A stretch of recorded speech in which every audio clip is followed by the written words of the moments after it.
हे बघा, हे तुम्हाला जाळ लावलेलं दिसतंय का? असे ना गोल लावलंय.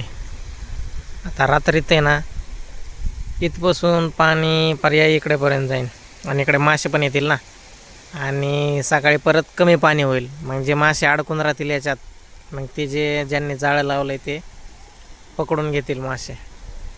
आता हे बघा, इथं एक आपला भगवा झेंडा लावलेला आहे, तिथं पाणी होतं एक मागच्या 15-20 मिनटापूर्वी, आणि आता पार इथपर्यंत आले.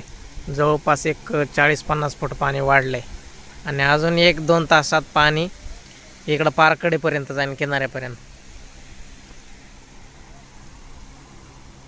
आता बघा, आता सूर्यास्त असा मस्त दिसतोय का ना, एकदम असा लाल भडक सूर्य दिसतोय.